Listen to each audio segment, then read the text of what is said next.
Hi மக்களே, இது சீரியஸாக பேசுகிறேன். யாரும் தப்பாக எடுத்துக்காதீங்க. ஒரு சப்போஸ் நான் சொல்கிறதுல ஏதாவது தப்பாக இருந்தால் மன்னிச்சிடுங்க.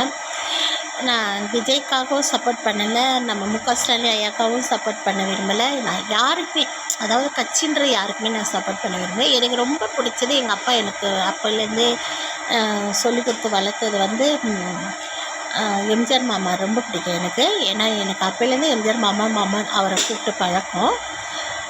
அதனால தான் இப்போ இந்த இதை நான் சொல்ல வரேன். நான் எம்ஜிஆர் அங்கிள் எனக்கு ரொம்ப எங்கள் அப்பா அந்த கட்சியில் இருந்தாங்களே, அது எம்ஜிஆர் அங்கிள் எனக்கு அதை சொல்லி இது பண்ணனால அப்படியே தான் நான் கூப்பிடுவேன்.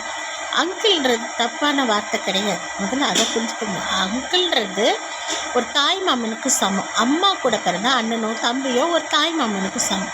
அதை ஒரு பெரிய விஷயமா எல்லாரும் விஜயை போட்டு புழிஞ்சி எடுக்கிறீங்க.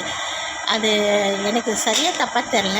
அவர் தெரிஞ்சு சொன்னாரா இல்லை தெரியாமல் சொன்னாரா, ஆனால் அங்கிள்ன்றது ஒரு தாய், அவங்க அம்மாவுக்கு கூட பிறந்த அண்ணன் மாதிரி கூட சொல்லியிருக்கலாம், தம்பி மாதிரி கூட சொல்லியிருக்கலாம். அதையே நீங்கள் தப்பாக எடுக்கிறீங்க. ஏன் பயப்படுறீங்க? பயப்படாதீங்க. ஏதோ ஒரு கட்சி வருதா, வரட்டும். 5 வருஷம் நாங்கள் தாங்க ஓட்டு போட போகிறோம். நீங்கள் ஏன் சண்டை போட்டுக்கிட்டு கிடக்குறீங்க? நாங்கள் ஓட்டு யாருக்கு பிடிச்சிருக்கோ அவங்களுக்கு போட போகிறோம், அவ்வளோதான். எனக்கு ஸ்டாலின் சாரை பிடிச்சிருந்தாலும் நான் ஓட்டு போட போகிறேன்.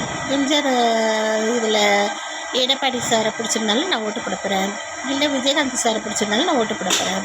இல்லை விஜய் சாரை பிடிச்சிருந்தாலும் நான் ஓட்டு போட போகிறேன். அங்கிட்ட சீமன் சாரை பிடிச்சி குக்கரில் இருக்கிற தினகரன் சாரை, இப்படி எங்கள் மனசு பிடிச்சா நாங்கள் யாருக்கும் ஓட்டு போடுறோம். நீங்கள் ஏன் அடிச்சுட்டு கிடக்குறீங்கன்னு உங்களுக்கு ஒன்றும் புரியல.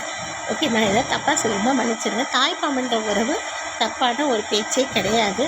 அதை சொல்ல தான் வந்தேன். மாமான்ற உறவு அங்கிள்ன்றது மாமான்னா தாய்மாமா. இது மலையேற போனாலும் மாமா தயவு வேணும் அப்படின்னு ஒரு பழமொழியே இருக்குங்க. அவர் பாவம் தெரியாமல் சொல்லிட்டாரு போல இருக்குது. அவருக்கு இதோடைய அர்த்தம் தெரியல. தப்பாக இருந்தால் மன்னிச்சிருங்க. கமெண்ட்டில் சொல்லுங்கள்.